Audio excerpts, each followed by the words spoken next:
Bienvenue sur ce que Christ a fait pour moi, dévotion. La dévotion d'aujourd'hui s'intitule l'amitié de Dieu. La Bible déclare dans Psaume 25 à partir du verset 14 que l'amitié de Dieu est pour ceux qui le craignent. Alors, c'est quoi craindre Dieu? Craindre Dieu, c'est le révérer. Craindre Dieu, c'est éviter de faire le mal. Craindre Dieu, c'est faire sa volonté, suivre ses voies.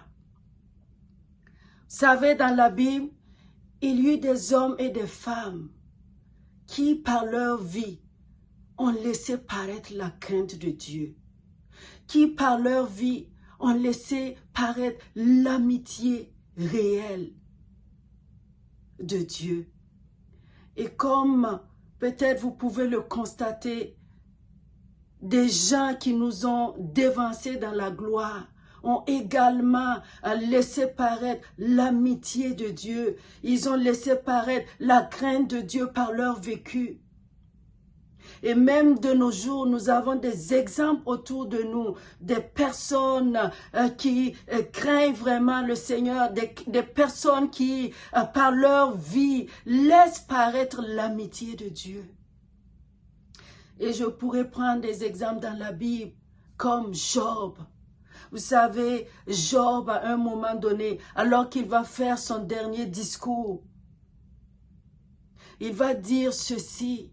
En fait, il évoquait sa condition passée. Il va dire ceci dans Job 29, à partir du verset 4.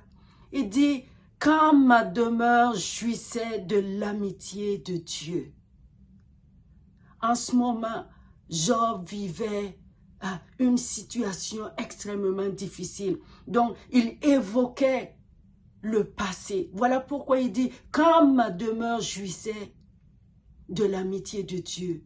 Pourquoi? Parce que avant, Job avait connu l'amitié de Dieu.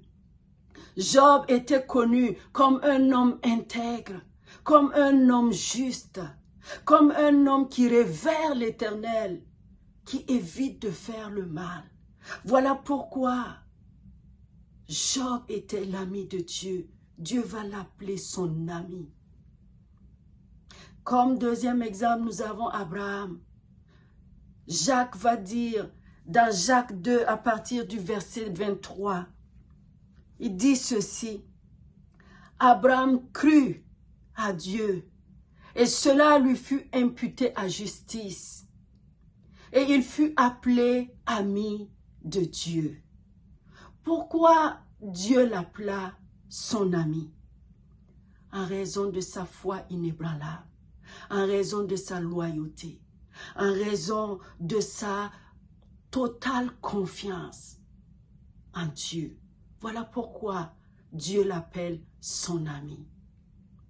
Et je pouvais continuer à citer, parce qu'il y en a tellement.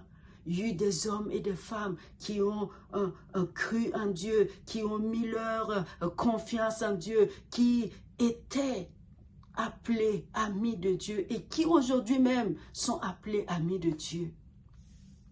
Ensuite, l'amitié de Dieu est pour ceux qui demeurent dans sa présence, afin de le connaître en profondeur.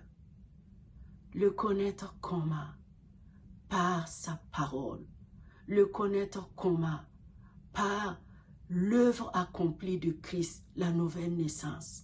Le connaître comment? Par les bénédictions comme plusieurs aiment bien. Le connaître comment? Par l'œuvre achevée de Christ. Ça, c'est la totale. C'est le connaître en profondeur. L'apôtre Paul va dire dans Philippiens 3, à partir du verset 10, il dit, « Je connais Dieu, je le connais, mais je veux encore le connaître plus. J'ai cette soif de le connaître davantage. Je veux expérimenter la puissance de sa résurrection et avoir part à ses souffrances en devenant semblable à lui jusqu'à la mort. » Ça, c'est fort et profond. Waouh! C'est de cette connaissance que vraiment nous voulons tous.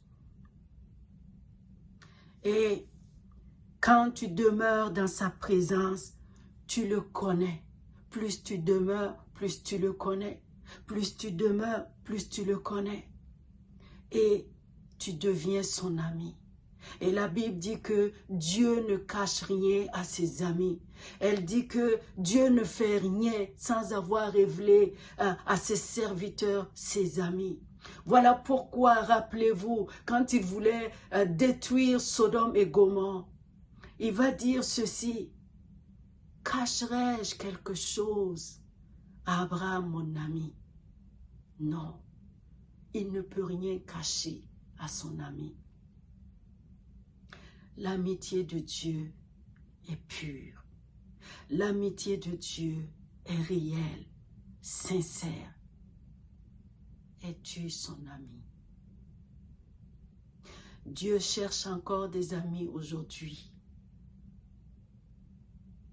Dieu cherche un ami, une amie. Est-ce que tu es prêt ou prête à être son ami? Si tu l'es déjà, je prie qu'il continue à demeurer ton ami. Si tu ne l'es pas encore, je prie que vraiment il trouve en toi un ami sincère. Que le Seigneur te bénisse. Je prie que sa grâce et sa paix soient sur toi en cette semaine et que vraiment sa faveur t'accompagne dans le nom de Jésus. Amen. Amen.